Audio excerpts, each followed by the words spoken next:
So I read about Allah, what's the attributes of Allah, and I was amazed to see that I already believed in that. I already had this faith in Allah, like it's described in Islam. So I was quite impressed. I say, oh, that's the way I understand God since I'm small, since I'm a child. I've got this faith in God, but I didn't know that Islam teaches that.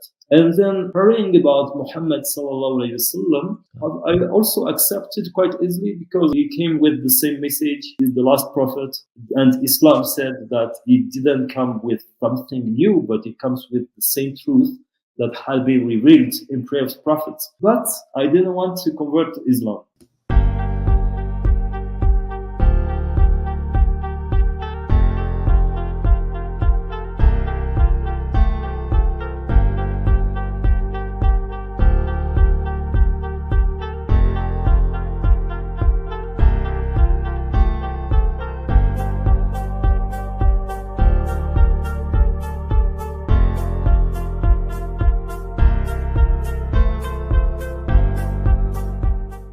Bismillahirrahmanirrahim. Assalamualaikum warahmatullahi wabarakatuh. Hi everyone, welcome to the Shaherald Beauty of Islam series, and this is the first episode. Alhamdulillah, I'm so glad and honored to have a brother here from Switzerland who's a postdoctoral fellow in Social Sciences and Islamic Studies to share his journey to Islam, Dr. Baptiste Brodard. So Dr. Baptiste Brodard is a senior fellow at the Makassite Institute. He holds a PhD in religious studies from the University of Fribourg, Switzerland. He prepared an interdisciplinary thesis entitled Islamic Social Work in Switzerland, which combines sociology, religious studies, and theology. Previously, he obtained a bachelor's degree in political science in Paris, France, and a master's in social sciences in Fribourg, Switzerland, and worked in the fields of development, education, counseling, and social work. He was particularly involved in social work in prison as well and in humanitarian aid. In parallel, he has traveled to about 50 countries now in order to meet various Muslim communities and to study contemporary Islamic movements. His interest is focused on social problems and social work, grassroots humanitarian aid, contemporary Islamic movements in non-Muslim countries, faith-based social activism, and da'wah in Europe and Latin America. He wrote several articles on subjects related to Muslim communities in the West and their contribution to society in the field of social work. So, Alhamdulillah, thank you so much for tuning in tonight and for Dr. Baptiste Brodard to come on the show to share his story. Assalamu alaikum wa rahmatullahi wa barakatuh, brother. Wa alaikum salam wa rahmatullahi wa barakatuh, brother Firdaus. Jazakallah khair. How would you like me to address you, Dr. Brodard or Dr. Brother Baptiste? You can just call me Brother Baptiste. Brother. Brothers. Okay. Okay, Brother Baptiste, you also go by the name of Yahya, right? If I'm not mistaken. Yeah, exactly. Brother Yahya. And though it's not official, but people call me Yahya, mostly in Muslim countries, Muslim communities, but my first name is still Baptiste at the same time. Alhamdulillah. Beautiful name, Brother Yahya. So we are really curious to hear about your journey to Islam, but maybe share with us a bit about where you are currently at. You're in Croatia, are you? I left Croatia a few days ago. I'm in Switzerland. I visit family here for a few days. Then I continue the trip to Spain, inshallah. Interfaith dialogue, Christian-Muslim relation conference, something like that next week, inshallah. Alhamdulillah. Nice. I pray that you have a beneficial journey so far. So maybe share with us a bit about your background. Like before you became a Muslim, what were you? Did you have a faith? How was it like in the society you're in and their view of Muslims? Yes, I grew up in Switzerland, so I'm a Swiss citizen, let's say, from the west part, so French-speaking part of Switzerland. In the countryside. I grew up in a village close to Fribourg. It's a Catholic region because not whole Switzerland is Catholic. It depends on the area. So I grew up here with grandfathers, grandmothers who really got deep in the Christian and Catholic tradition. But my parents were a bit different with that. Especially my father, I would say he was a bit disappointed from Catholicism.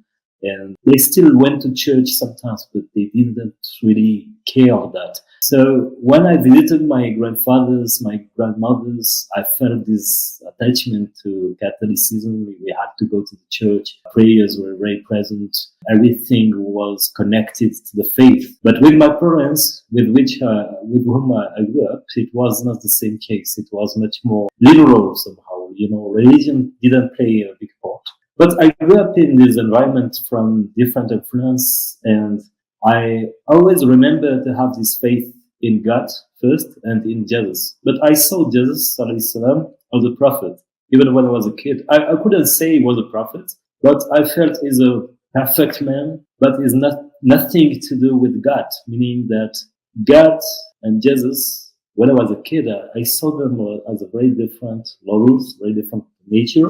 So for me, it was clear that God was not a human. He was like a creator, and Jesus was a perfect man that God sent us to help us, to save us. So I grew up with this personal belief somehow, this personal faith influenced by Christianity, but not in line with official Christian teachings. So when I went to school, we had Catholic teachings, sometimes like an hour a week.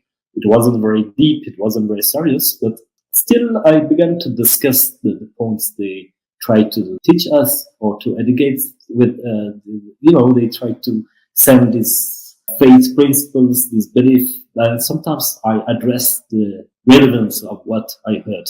For instance, they said that prayer, they say, greetings to Mary, Mother of God, and so on. I couldn't say that. I said Mother of Jesus because there's no point. There's a mistake here.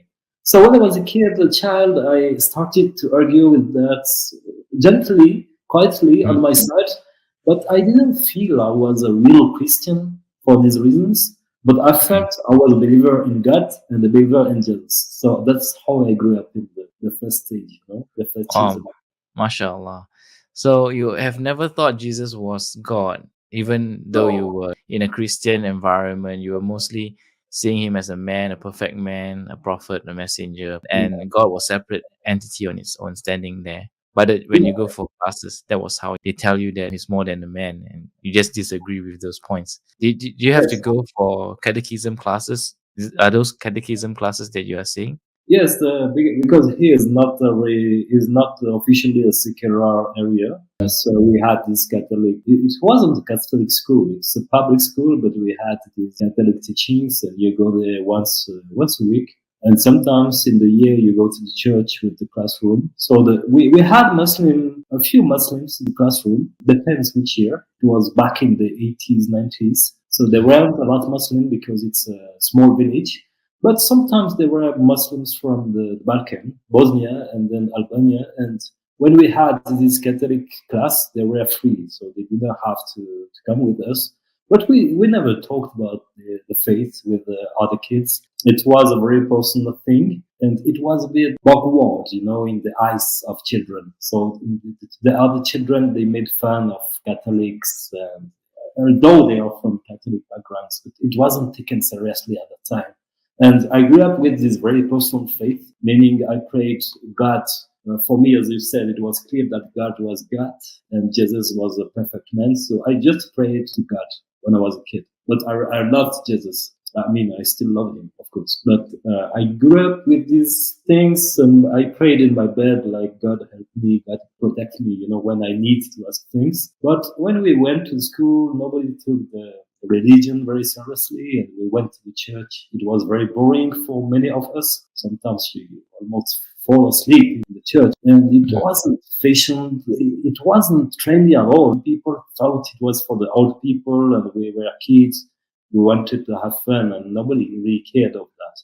Still, it was the education system. And then when I grew up, when I was 12, 13 years old, I just forgot about that. I didn't like it. I thought it was not interesting, not relevant. So for a few years, I just kept away from any thought about God or religion. Although I wasn't atheist, I just didn't really think about that. And my interest came back through the martial arts, Chinese martial arts, because I started to practice Kung Fu Wushu, and it was very serious for me at that time. And the teacher, the master, or as we say, Sifu, as we say in Khufu. Yeah. Was half Chinese, half Peruvian. But it was very interesting in this metaphysics stuff. Tell us about the strength of the mind, the fact that we are not limited in the body. And it sparked my interest again for the deen in the wide scope. Like, what do we live for? What's after the death? What's teach religions? So I started to try to get some books about Buddhism, Taoism, Chinese religions mostly, and I tried to get sense of that. I liked some ideas, but I didn't like all the principles. But it sparked interest. It reminds me that I'm a believer, but I don't feel any connection with God. I felt I was not Christian anymore at that time. So I was about 14, 15. And then I felt, I want to know about God. I want to know about the spirit. I want to know about the life, what's real, what's after the death also. But I don't have any connection. So I was thinking, what's the proper way to follow? And I wanted to study Buddhism at that time. But then Islam came at the same period. So it's interesting because it's all in the same energy somehow, the same dynamics. That's interesting because you studied social sciences, and I have some observation like you to see if it's correct. Because I notice in Asia, most of us are very religious. I would say we take religion as a serious concept of life, and we practice it, whether it's Buddhist or Muslims or whether you're Christians. They tend to be very religious. Comparing to our European friends, I notice there's a difference. They're mostly people who are either connected to an idea that there's a spiritual realm there, or there are people who are just completely, they don't believe in anything that's spiritual. They just want to see, and they believe in science. I think this is in the West, and in Asia we're mostly religious, or they believe in a spiritual world. So am I right to say that observation is quite accurate in terms of the West and the East, how we see spirituality?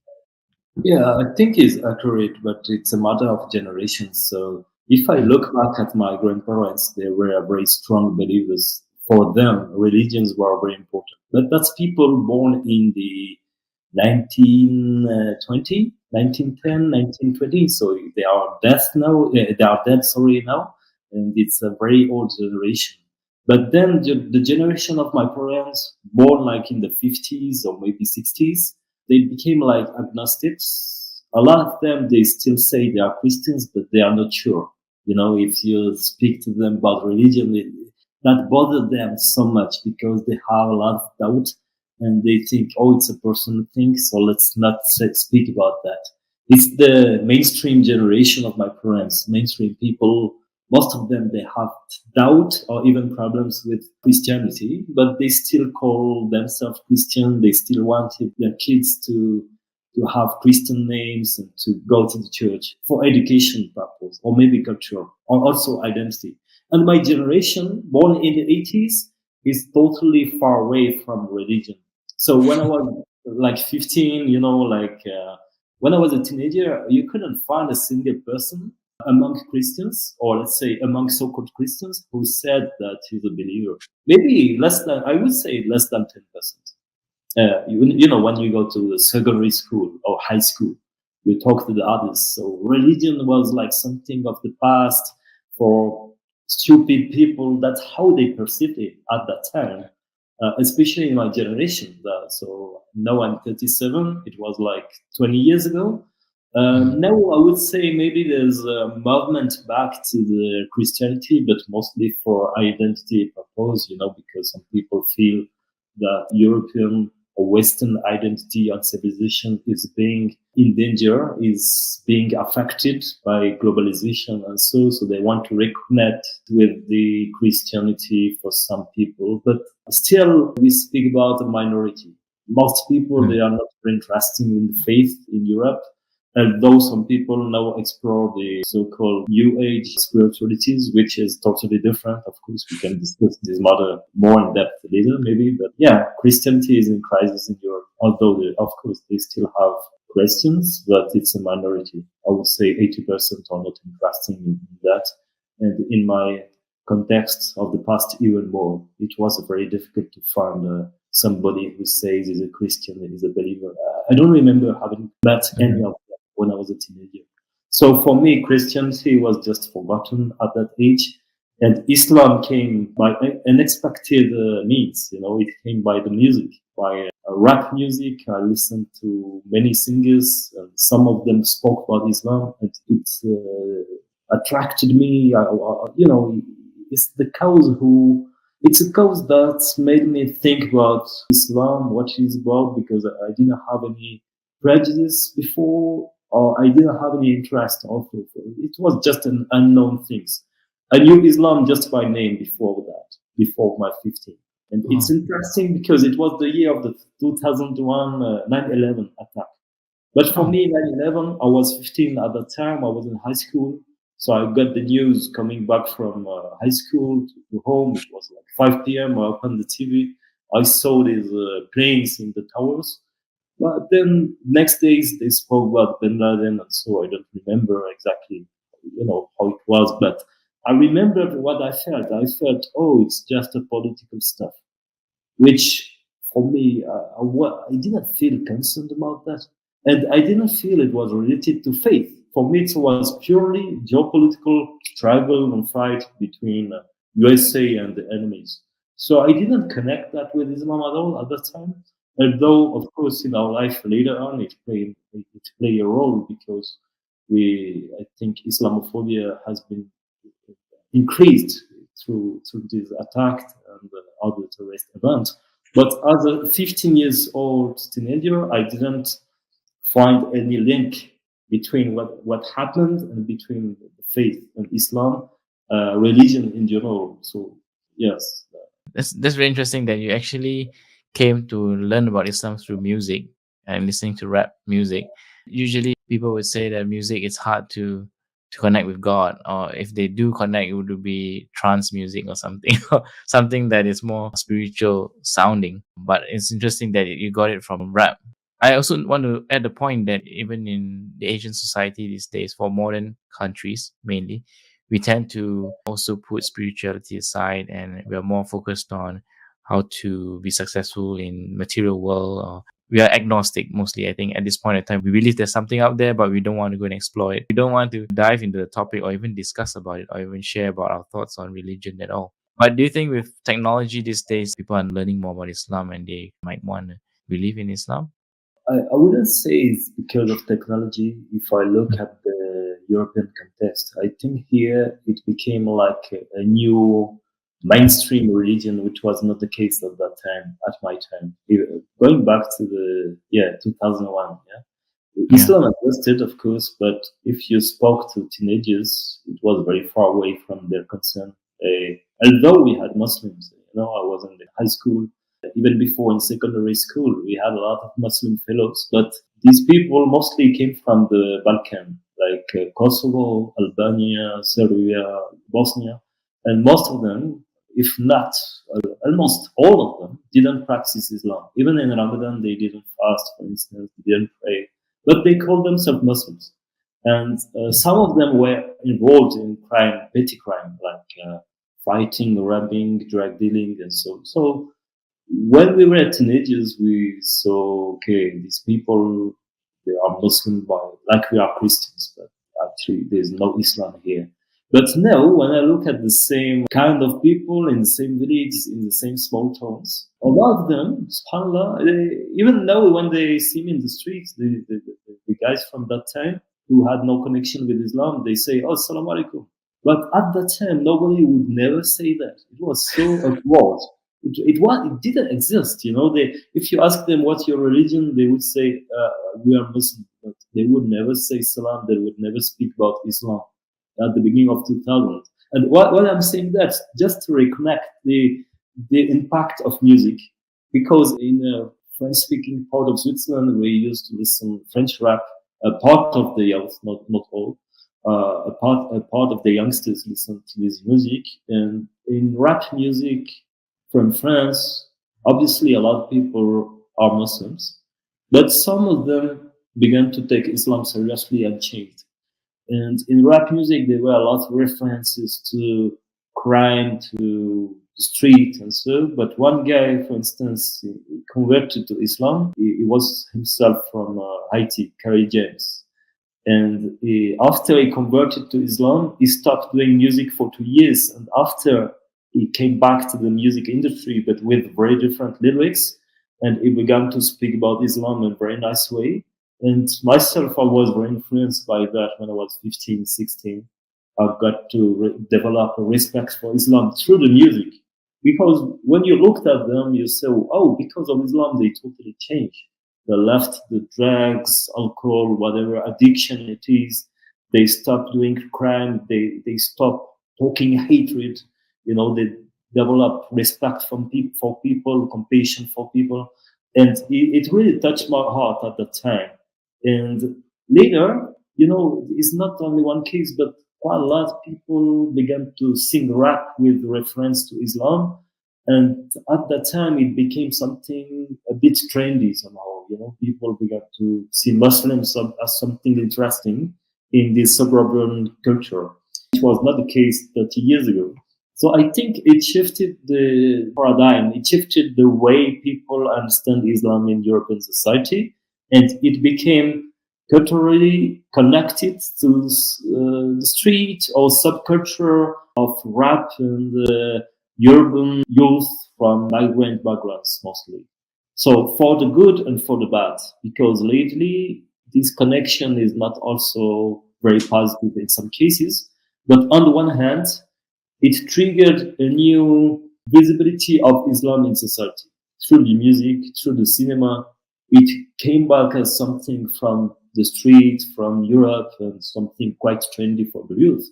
And then people began to get interested in Islam, or just use reference, or like Inshallah, Salaam Alaikum, this kind of language, which we couldn't see previously in previous generations. I think in my case, actually, it was not the reason for my conversion, but it was like a sparking light that pushed me in the study of Islam, which finally led to my Shahada. But only a few years later, actually, it was not the cause, but it was an influence which pushed me in reflection about Islam and about Muslim people. Would you say that 9/11 played an important role as well in opening up more visibility on Islam? I would say in my case, it didn't play any role because I totally disconnected the politics and the faith. So for me, it was a political event, not a religious event. But of course, later it made society, the media, politicians talk more about Islam. So I think as a side effect, it also put Islam back in the common discussion, back in the kind of the news you get from the TV, then people speak about that. Whereas in the 80s and 90s, nobody cares about Islam. It's like maybe Taoism or maybe Buddhism, something very personal, very intimate. And after 9/11, slowly, Islam became a public topic. Maybe that played a role, but I realized that years later, actually, not just after 9/11, because I was 15, and for me, it didn't play any role in my conversion, because I totally disconnect what happened to Islam. It took years to make sense of the events. So, but for me, it was just a terrorist attack, and which is nothing related to faith or to what we believe in. But maybe, of course, after it played somehow side effects. So how did you come to finally taking a Shahada? This is just like a glimpse of Islam. How did you slowly got to that part? Yeah, actually, after that, then I was 15 when I heard about the French rap talking about Islam. It influenced me. At the same time, I practiced Kung Fu, Wushu, and I studied Buddhism a bit. But I didn't really, I couldn't accept a lot of Buddhist teachings, although I found interesting some part. And lately, it was a long process for me. It took like 2-3 years. Because on the one hand, the cultural influence through rap music was also in line with the new religions I got. At the time, I began to go to France, to Paris. I was very young, but I just took the train like that and went along, Then I met quite a lot of Muslims from West African and North African backgrounds, but French guys. I mean, they're born in France and they were Muslims, more Muslim, let's say, than the one I knew in Switzerland. So they took Islam more seriously. For instance, they fasted in Ramadan. Some of them prayed, but still we were teenagers, so we didn't really speak about that, but it was something interesting. So culturally, I got this attraction through religion, through music, and so.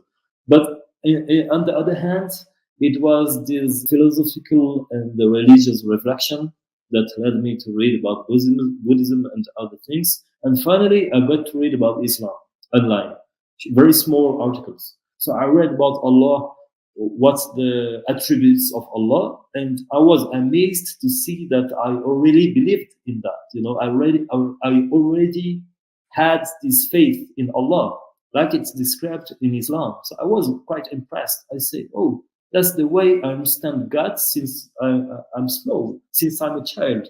I've got this faith in God, but I didn't know that Islam teaches that." So I was very interested in this.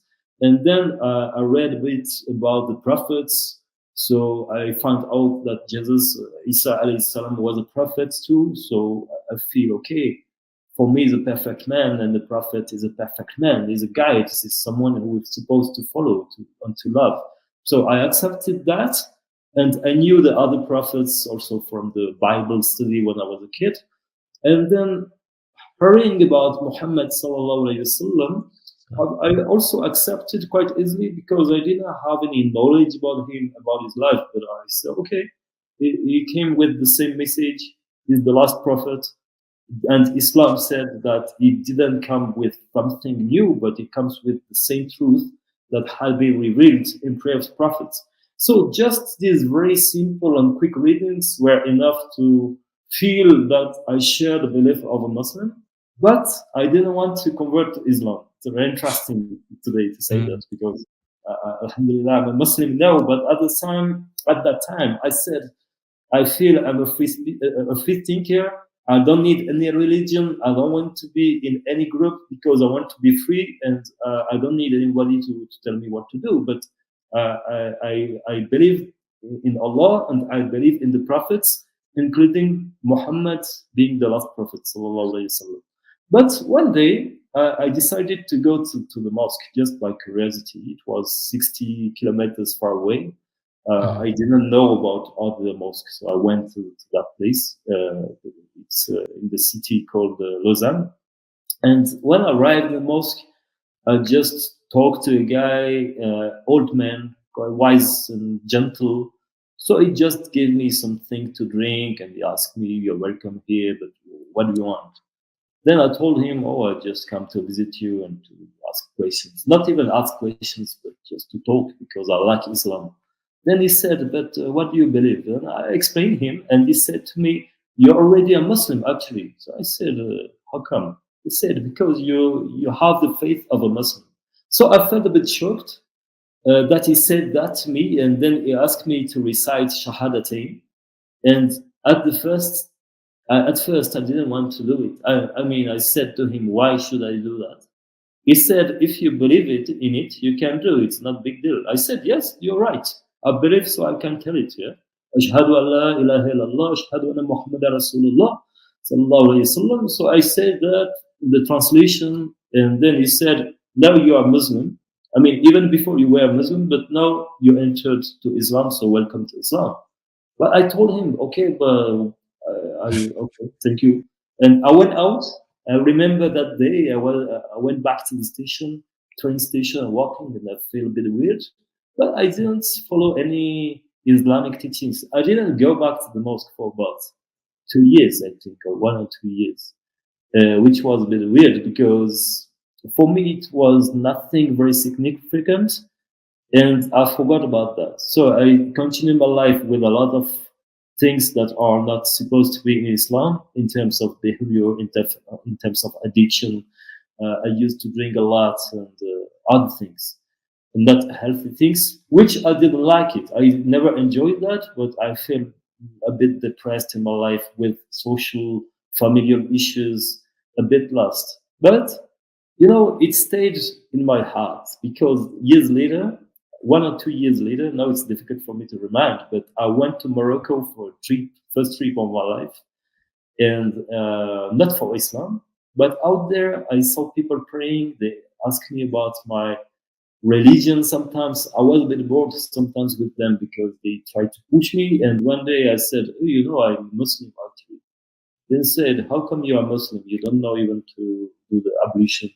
I said, no, I don't. But I said Shahada thing, and now I would like to learn the wudu ablution.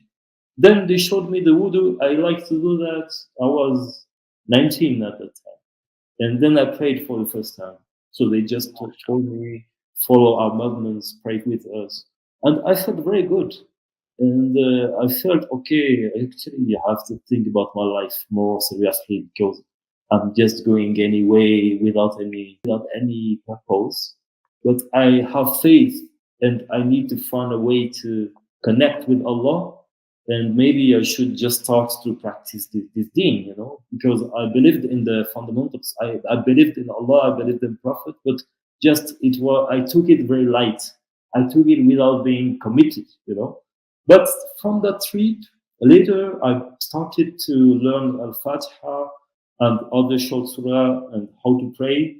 I got books and I went to the mosque for the first times in Europe, and slowly, my faith increased, or my faith started, because before that, maybe I shouldn't speak about faith. Maybe I could just speak about conviction in the intellectual, rational level. I found, yes, there is a God, there is a prophet that we're supposed to follow, but my life is complicated and I don't feel any connection with God. That's how I would summarize. But after going to the mosque, I felt, oh, no, maybe I have to try, to apply the teachings first. Then I start praying, and everything changed within 6 months. Within a few months, everything changed in my life. So I began to turn a page somehow. Got a few questions here. What was the one thing about Buddhism you studied that did not resonate with you? In Buddhism, I really tried to find the idea of God.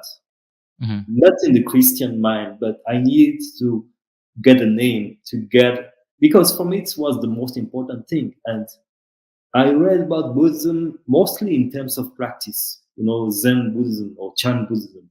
And I felt, okay, it's interesting to try to be master of ourselves, or to go over the pain and to understand that pain is part of life and so on. So, but at the same time, I found, where is God? You could guess there is God somewhere, at the starting point. But for me, it wasn't clear enough. So I feel maybe there's something deep inside, but I couldn't get it. And it seemed more turned to practice for me, like to kind of meditation and so. And also it looked very elitist. When I tried to read some books, I said, oh, it's not for the common people. It's for the people who are able to sacrifice their life in order to elevate themselves. So maybe it worked for them, but I don't think it's possible for me. And the third reason is the reincarnation. For me, you live in the world and then you go to the hereafter, to another life. But why to come back on earth? I couldn't accept this idea. I thought about that. I tried to say maybe it's true, but it was some points that confused me, and that I couldn't really adhere with my heart. I found some interesting ideas, but I couldn't accept it. But the first point was about God, because then at the same time, or a short time later, I got to read about Islam, and I found this, of course, everything starts with God and everything ends with God. Allah, say SubhanAllah. MashaAllah. I didn't say SubhanAllah, but I felt like this. I felt, okay, that's what I believe since I'm a child. That's in my heart. That's the normal way, actually. So I just forgot about Buddhism and the other things that I found very complex. And till today, I think there are good videos and good teachings inside, but it's not. In my faith, I think it has been alterated with the history, and now the message is more or less lost. whereas Islam is clear. And then when I thought about the Prophet, it was the other reason. I felt, okay, we cannot go back to history. We cannot know what Siddhartha Gautama Buddha said that at this time, but we have last Prophet Muhammad sallallahu alaihi wasallam, who came much later, and we have the Quran, who is protected, and the tradition is protected, and as he came with the same message that all the prophets before, it makes sense to follow him and not to get lost in all the teachings that may have been alterated by humans and so. Like even like Christianity, you know, some as I was a kid, I feel okay. I'm a Christian, but I don't believe in the Pope, or I don't believe in the official dogma, because I believe God is God and Jesus is sent by God as a human to show us the way. That is not God. He's not the son of God. And Mary, of course, is not the mother of God, because God cannot have mother. So I already have this foundation in my belief that has been very stable in my life. You know, I was just confused years of my life, not so much in the rational thought, but mostly in the application. Because at some point I felt I believe in God, but God is not in my life, meaning that I don't feel any connection with God. So that's how when I started to practice Islam later, much years, like when I was 19, that was another phase in my life and another page in which you can feel a connection. But before that, it was just in my mind. Although when I was a kid, I felt the connection because I prayed with my heart. But as a teenager, I lost that. I felt there's a God, but I don't know when.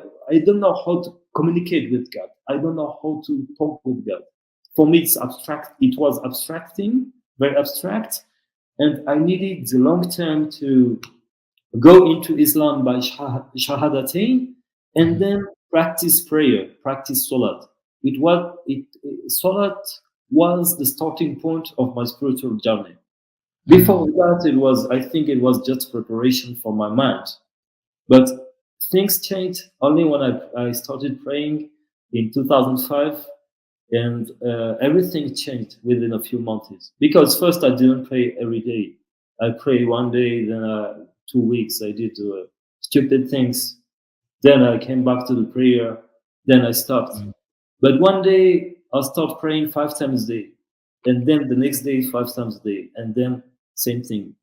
And after a few weeks, I feel, alhamdulillah, now I will continue that all my life. And I totally changed. I could stop drinking alcohol because I prayed. Before I prayed, actually, I tried many times to stop alcohol, but I always went back to it because I stopped drinking 3 weeks, 4 weeks, but then I'm so depressed, I'm so sad, let's drink. I don't care of anything. But with the salat, 5 times a day praying, it totally cleaned my thought, and it made me have somehow a disgust for the sins. I disliked totally alcohol. I disliked eating haram. I didn't like lying. I didn't like robbing, anything that could have come to my mind. Also, alhamdulillah, I wasn't a robber, but I was exposed to a lot of bad things in the street.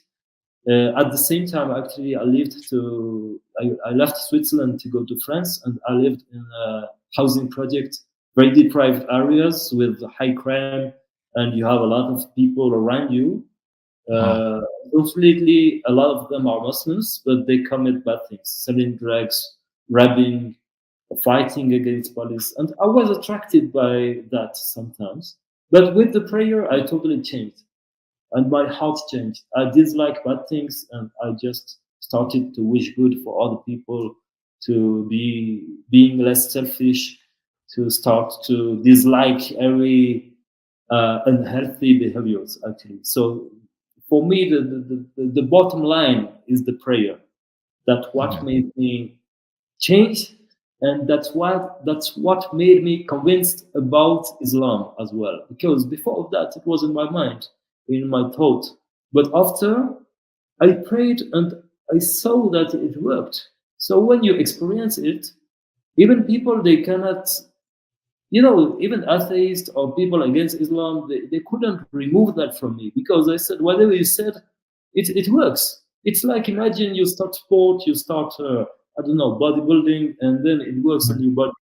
And if somebody tell you, oh, it's useless, it doesn't work, you see the result on yourself. So they can't remove that from you, because it's empirical evidence somehow, through practice, through experience. You feel the change in your life. So whatever people say, I say, I tried that way, and the way worked, because the way leads me to another state of mind, to another state of the heart, and to another way of life, that I couldn't do it with my own willingness before of starting prayer. Because I tried, I tried to do a good life, to be a good person, but I couldn't do it. When I started praying 5 times a day, finally, alhamdulillah, it worked automatically. So I changed without even understand how I changed at the time. And I was 19. MashaAllah. I think you made a very good point. If I were to look at what you shared so far, I mean, in Christianity, when you started out, you agree with certain things, but not everything theologically. And then you have this spiritual connection, but you just don't know who He is, and you don't know whether religion is the right way to point you to God at one point. And you went to learn about your hobby, martial arts, and Buddhism came into the picture. But you don't get the full picture of God in Buddhism because you cannot connect with Him. You disagree with reincarnation as well. And that some people need to be of a certain level to reach nirvana. Not everybody can go through that kind of suffering or sacrifice to reach that level. And then Islam came into the picture. And initially, it was all about concepts and fundamentals of Islam, which kind of makes sense to you, and you really believe in all these things. But you were a bit worried to take it full on to the whole practice, or to take the whole lifestyle of a Muslim, like fasting and praying and all the 5 pillars that you have to do as a Muslim. And you thought maybe it's just a religion where I can just understand about it and believe in God. I think that's probably a point at the beginning of Islam. And eventually, when you go to Morocco and you suddenly got curious again and you wanted to really dive deeper into Islam and you practice it, and then that's where it hits you and you realize that it's a cure to all your other problems, like drinking alcohol and all that. So I think it's amazing. I mean, your journey, how you came to this point, because most people, initially for me as well, when I first agree with everything that Islam says, I believe in one God and everything, I did not want to take my Shahada yet. I was also worried about the lifestyle, how I need to fast. Can I do that? It's like 1 month. How am I going to fast for 1 month? How to pray 5 times a day. When I was a Christian, I don't really pray often myself, even though I can pray anytime. But you don't really make time for prayer because you only ask God when you need help. That was me, at least. It wasn't really like you set aside time and dedicate time to pray to God and come to Him and connect with Him. I think even if I were to do so back then, I was still the question, Jesus, how can He be God and He's a man? That would not help me connect with God if I had this problem. And Alhamdulillah, Islam was where it connects everything. I said, okay, I'm going to give it a shot. I'm going to try fasting. And Alhamdulillah, once I tried practicing Islam, then it hit you, and then it's like subhanallah. So brother, after you practice the 5 daily prayers and you help yourself to reset your whole life, what do you say about people who say, oh, I can do the same with music. I can just go to Bali, sit down and do a Zen and listen to music. I'm escaped from this world. What do you think is the issue with that thinking? Would that be a true form of escape and reset of your life? And why Islam gives that answer? It's a very deep question, because everybody has his journey, and we have to see things in the long term. Now, as you said, yeah, people who have a very personal or individualistic approach to faith. I wouldn't even call that faith, but the so-called spiritual development, self-development, meaning that you have to relax, to be happy, to enjoy life. It's a trendy fashion now. And of course, it can help some people at some point. My experience is totally different, so it's difficult to connect with what they say. But I would say you taste the deen, you taste the faith, or you taste Islam, when you practice it, when you follow the things, when you live with people, when you experience that. And it takes a long time. So it takes many years to understand things. And it's a journey we start to follow based on our conviction. We need a start. We need a starting point. But then after the starting point, a lot of things will be unveiled. A lot of things will be added in our life till we get conviction, till we get yaqeen, or till we get the certitude of this faith and this deen in many aspects, which doesn't just cover the personal needs, because it's easy for people today to be happy. For some of them, maybe someone has a good way of life, has a good health, money, friends, love, whatever, family, so he can speak about the ease of just connected with music and having a good yoga practice or whatever. And he feel I don't need a religion. But religion is not for need first. It's because we follow the way because we think it's the way to follow based on our conviction, based on our faith. But then, of course, we have fruits. We have improvement in our life. I would call that side effect, but it changed the heart. And the goal is to expand the heart to get taqwa. Taqwa also means to work in the heart in order to get a pure heart. We never have a pure heart here, but some people have. But it's a process of trying to get better. And I think that these self-development, so-called spiritual development tools work very differently because they are individualistic tools. They think about how I feel. But we don't think about how we feel. We think about what's good to do, I think, what's appropriate, Mm. what's useful for us, but also for society. Is not just I want to be happy. And also, the main point is the hereafter. This world is important. Let's say this dunya is important too, but what about the hereafter is it's much more important. Every week, every month, we have people around you dying that we may know them. So if we think about that, we see that this life is a short time and we're going to something greater. And what about God? What about the purpose of life? To get the purpose of life, we need to understand who we are.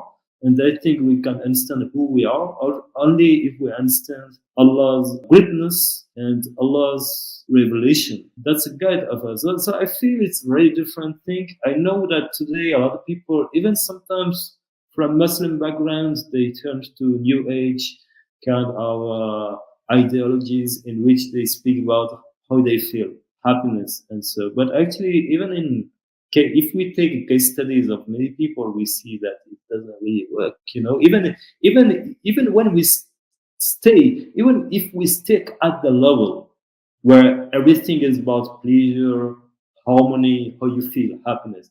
Even like that, I'm not sure that many of them reach what they want to reach with that. And religions work totally different because religion, I mean, I wouldn't even call Islam a religion. We call it a deen, meaning a worldview and way of life. So the worldview is not just about me. Me is not important. Me, I'm myself. So I'm with my body.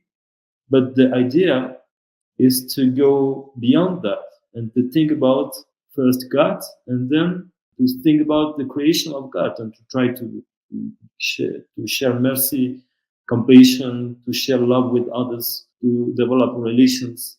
That's not just about me, how I feel, or if I'm happy or not.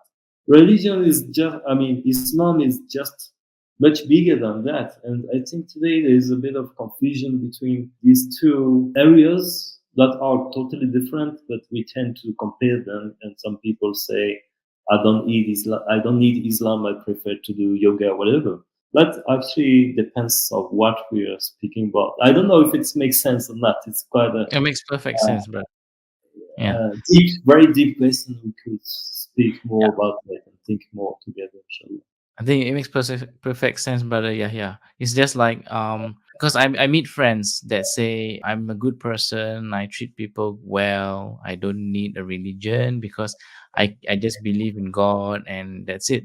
I can just live my life and everybody dies, right? At the end of the day, they will say the whole theory of life. But you're right to say that that is also a one worldview. Like you're looking at it from your own life alone without any effect on society itself. Because everyone have a different version of what happiness is, right? Some people happiness means they have to be rich, they have luxurious life. Some people happiness is to have peace in an island somewhere. So, how do you then integrate yourself with society if your version of happiness is just for yourself, right? So I Yeah. think Allah gives us a whole divine perspective of the worldview of how to live happily together. Like you say, if you just have a way of life, but there's no worldview of how you're going to interact with that life with others, Mhm. then it's very selfish, self-centered. And I think Islam is the religion that helps you to also not only integrate your own life but your happiness with others. So I think that's very beautiful, yeah. And alhamdulillah for sharing that, brother. Now maybe you can share with us also a bit of a tip or a message at the end of this stream. How can people learn about Islam? And I understand that it's not about looking at how other Muslims behave, because you told your story that initially the Muslims you met weren't really practicing Islam. Right?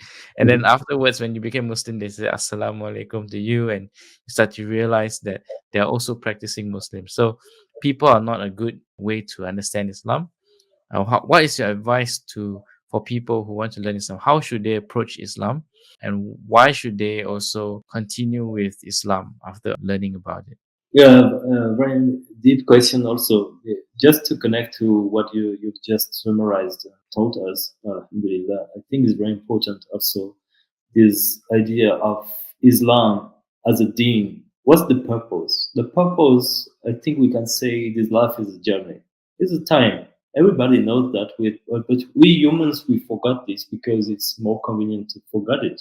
But we're going to the death. I mean, we are in travel in this life, meaning maybe we live one day, maybe 60 years, but at the end we're going somewhere else. So we take this life seriously, but at the same time we take the hereafter even more seriously, meaning that in our faith and in the faith of other traditions as well, there is the next life being bigger, being better, if we are accepted by God as through His rahmah. But for that, we try to do our best. And as you said, it's not a selfish religion, because all the idea of the faith is to expand the heart and to down the ego, not to think just about my desire, but to think about how I can be good for myself, but also for the others. Meaning we fight against our ego, our narrow nafs, in order to expand the light around us. And I think that's a capital teaching also to help people wanting to get more about Islam. It's good to go back to the fundamentals, to the purpose of the deen. And then, as I said the other day in Singapore, there is very lovely quotations, citations from scholars. I took one from Emir Abdel Qadir, Algerian scholar, Muslim scholar of the 19th century, who said that Islam is just about two things. One thing is about worshipping Allah, exaltation of God. The second thing is about showing mercy, compassion to Rahmah. And he said everything in Islam is about that. You show mercy. Today, it's very important to see how we understand Islam through the fundamentals and how we teach that to other people. Because, as you said, now, when we look at many other Muslims, it's like if you look at Christians, they are humans. Humans are humans. We work the same way. We have the same issues. We have the same limitations, and so. So to know a religion, to know a faith, we shouldn't look at the people, except a few people who really practice the deen, but you have to be able to identify them. Sometimes we meet them, but it's not something you see physically. You can look like a Muslim and being the worst person, and it doesn't mean that for Allah you are Muslim. So we cannot look at people, but we have to look to the message and to learn from the message, from the roots. It takes a bit of time, but it's totally possible. And that's what I advise to ourselves and to other people who want to know about Islam. not to look too much about people, because we have to understand that what we call Muslims, people who we call Muslims, or people who they are like people who we call Christians. They are Christian murderers in Mexico, in many countries, not just in Mexico, but in Congo, in Europe, in France, wherever we want. You have people saying that they are Christians, but they hate others. They are maybe racist, they may be killers, they may be liars, whatever. But that's not because of them that the message of Jesus is wrong. And we are Muslim, we follow the message of Jesus and the message of all the prophets, because we trust that our Prophet Muhammad ﷺ is the direct and last linked prophet sent by God with the message that has been preserved. And we are Muslims, we try to follow that, but of course we are full of limitations and contradictions like other humans. So I just suggest to go back to the core, to the heart of the deen, to study and to try to make the difference between the way, the message, and the people, because people are humans at the end of the day. A third point, I would say also, it's very, I advise that based on my own journey. For me, it took me 4 years from the sparking point when I used to listen this song talking about Islam, and I started to think about Islam till my conversion, not till my conversion, sorry. From that time till the time I prayed 5 times a day, it took me 4 years. But now it has been 17 or 18 years. 18 years, actually. So alhamdulillah, it's not something, it's not a rush. We have to be patient also when we teach Islam, or not just when we teach Islam, but when a person wants to practice Islam, it's okay to take the time. Don't be afraid with all the regulations, because even me, I don't know, after 18 years of practicing Islam, there are a lot of things I don't do. There are a lot of things I would like to do better. There are a lot of things I would like to improve, and it's a life journey. So the idea is just to try to go step by step and to improve ourselves. If you're afraid to pray 5 times a day, it's not an obstacle to become Muslim. Just try, if you trust this message, if you believe in this message, you can become Muslim first, and then you start to practice as you can. Just try to develop yourself, and you will see the result in your life. It's not one day we do everything. It's not like that, I think. And it's important to remember us that, because sometimes we make conversions for others difficult, saying that they have to comply with so many regulations. But faith is faith, and we develop faith through practice. But you know, you can be a Muslim first if you believe in this deen, and then you take the time that you need to practice and to improve. And we all improve. We all are sinners. We all have limitations, actually. So I insist on that, because my brother Firdaus, I've seen a lot of people, they told me, even Muslims, they said, I will pray when I will stop smoking. I will pray when I will stop taking drugs. I will pray when I will stop committing zina. The problem, it's the reverse. Normally, it's you pray first, then because of the prayer, thanks to God, you can leave your sin. You will be disgusted by your sin. You don't need to do the sin again. That's the logic in which it works. It's not the opposite. But sometimes we think, oh, I need to be perfect first, then I practice Islam. But the purpose of practicing Islam is to improve ourselves. So I think it's an easy journey. Of course, it requires effort. Like every journey, we try to improve, we try to make our best, but it's a journey that is available and open for the whole humanity. Whoever you are, you're welcome to Islam, and you're welcome to take the step. And it's a faith, it's a journey based on faith. What matters is the conviction, the belief in Allah, and the belief in the prophets who conveyed Allah's message. And then even the faith is increasing. The faith can be increasing through practice. Actually, it's even the Quran speaks that language, that taqwa, which is connected to faith as well. not only faith, but part of taqwa is faith. It's getting through worshipping. So more you worship, more you're expecting to gain taqwa. That's what the experience is very important. It's just like, please forgive me if I use bad examples, but I like to speak about sport or martial arts or whatever it is to make some comparison. We can speak a lot about sport. We can speak for hours, for years, write books, read books about it. But till the day you don't begin it, till you don't practice what you learn, you won't taste it. You don't know what it is. So you have to practice. And Islam is about practice. It's not about talk.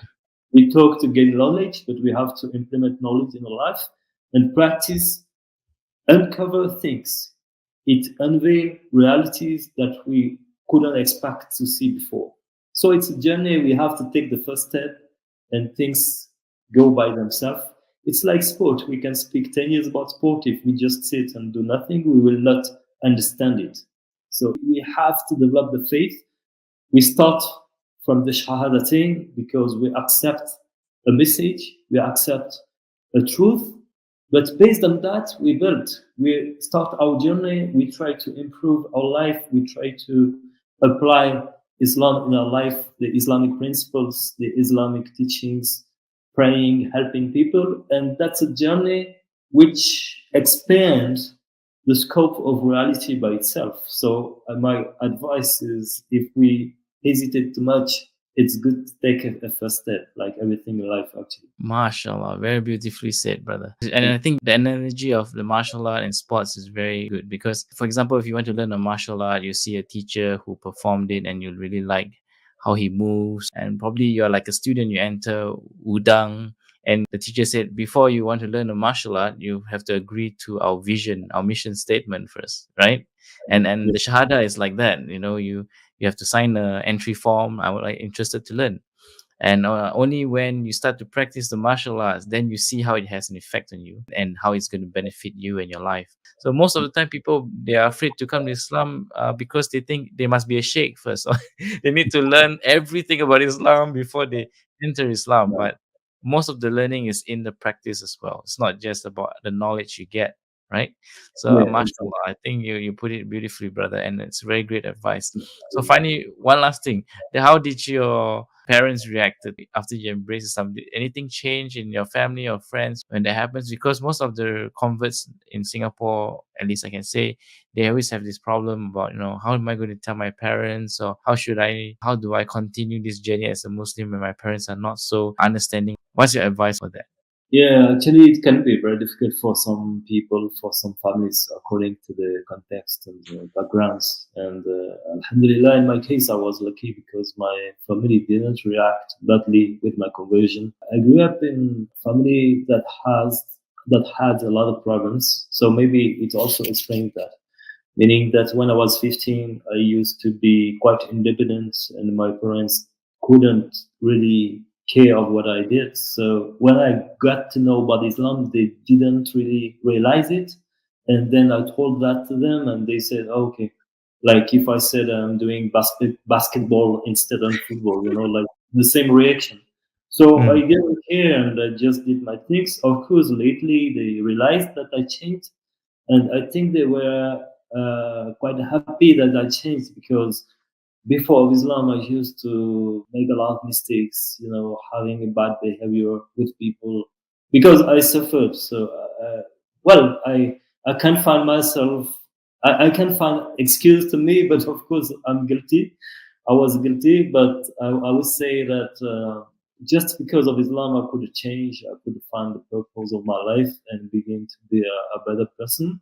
And the family, of course, witnessed the change, witnessed the improvement, and they weren't so worried about what I did because of Islam. I just stopped bad conduct or dangerous conduct, and lately they really appreciated that. But it took time that they realized. But Alhamdulillah, in my case, they were never against, because they just said, okay, it's your choice, it's your faith, you do what you want. But no, I'm speaking about the close family. Of course, I had other family members like uncles, aunts, more distance that criticized that in the first years. They didn't understand. They said it's bad, but mostly behind my back. And lately they accepted. And now even I thought, subhanAllah, I thought about that yesterday because today I'm in my home village. I'm in the village I grew up, although I don't live here for a long time. Sometimes I come here to visit my mother. And yesterday I went outside and I walked and I saw a lot of people. They greet me, they recognize me. And as it's a village, everybody knows you, but you don't know them. You know what I mean? Meaning that you spend maybe 20 years far away, but everybody speak about you without you know, because it's a village mindset. Then you come back to the village, you forget the people, but they know you. And of course, they know I'm a Muslim because sometimes I give public talks and write books and articles about Islam and so. And now, in the way they deal with me, I feel a lot of respect. I feel it's positive. So also I changed because of that. I used to be a bit more upset with people complaining about Islamophobia. I said, oh, people in these countries, they don't accept us as Muslims. And so I talk like that language for 10 years, maybe. But now I regret because now I feel what's about my responsibility. And I need to be patient. Some people, they dislike Islam for 10 years, 20 years. Maybe after that, they even convert to Islam themselves. Others, they won't convert, but they develop their respect based on what you do. Because people are influenced by the media, but also they know you, and you may be the only Muslim they know. So they always look at what you do. And if you are nice with them, after a few years, they see, oh, actually, this religion cannot be so bad because this guy is a practicing Muslim, but he respects us, he's nice with us. So actually, what they say about Islam, it cannot be true. It's not like that. And I really trust that. So I would just recommend to try to be patient. It's a big tribulation. It's a big test for Muslim converts who have problems with the family, but it's all about patience. Try to keep the ties with them. So, just avoid speaking about Islam if they dislike it. Maybe you can have time with them doing other things, not talking about religion, and stay close to them. And I'm sure that it may take years, but finally the outcome will be positive, inshallah. Because this religion is all about mercy. It's all about justice, mercy, wisdom. We respect whoever.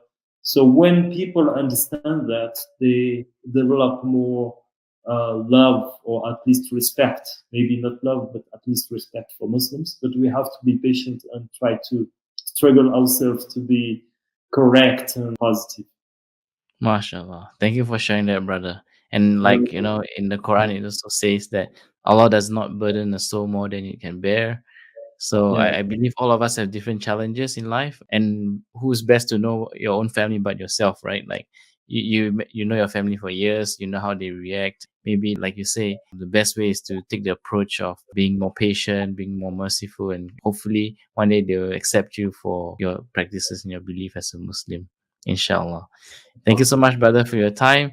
Thanks a And lot. once again, do check out brother Baptiste Brodard. He's also been traveling around the world. So I think if you give talks, if you do attend those talks, you can ask him those questions if you have more questions. Thank you for tuning in as well. And don't forget to like and subscribe the channel. And brother Baptiste, if there's one verse in the Quran that you like, what would that be? Oh, it's a very tricky question because so many verses, so many verses. But when I was in Singapore, I mentioned the verse talking about knowing each other, لِتَعَارَفُوا, as a purpose that Allah asked us to. Allah said that He made us from a male and from a female, and organized us or made us from into different tribes and nations in order that we know each other. And the verse continues saying, the best amongst you is the one who has more taqwa, atqakum, the person who is the possessor of the best or the most taqwa. Yeah? And I feel this verse has to be remembered when we talk between people from different ethnic backgrounds, different religious, different genders, to show this will of unity and to show this will of ta'arafu, meaning knowing each other. I think is something I like to recall, although Quran respond to our needs by many verses, so it's very difficult to find one, but I like to remember this one also because it said that the best among the humans is the one with the most taqwa, and nobody will know who has the most taqwa except God.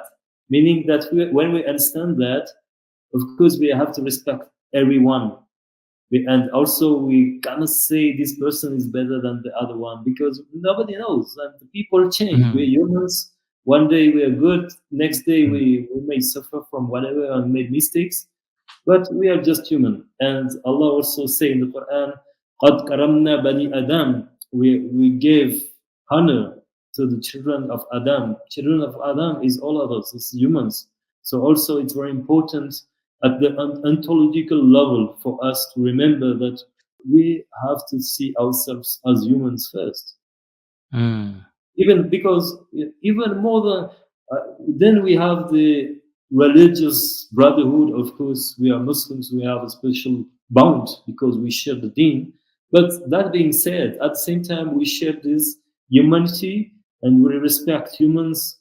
And we want to show rahmah, mercy for humans. I think it's very interesting lessons for the Quran, which deserve to be reminded at this time of tribulations, this time of crisis, and a lot of hatred between people, unfortunately.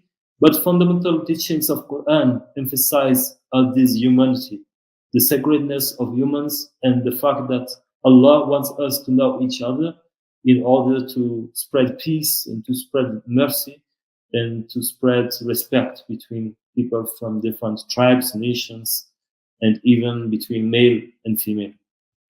MashaAllah. Thank you for sharing that, brother. Thank you so And much. you rightly put about taqwa, and only Allah knows who has the highest taqwa. And the beautiful thing is, so Allah gives us examples of people who have high taqwa to follow, and they are the prophets, and most importantly, the last prophet Muhammad SAW. So for those who want to increase their taqwa, take the example of Prophet Muhammad SAW, read the Quran. Inshallah, will we all be in high esteem in Allah's eyes, inshallah. Amen. Inshallah. Thank you so much, brother Baptiste. Thank you so much. This has been a very beneficial lesson for all of us, inshallah. And thank you, and hope to see you again in future episodes, inshallah. Take care, brother. Okay. Assalamu alaikum warahmatullahi wabarakatuh.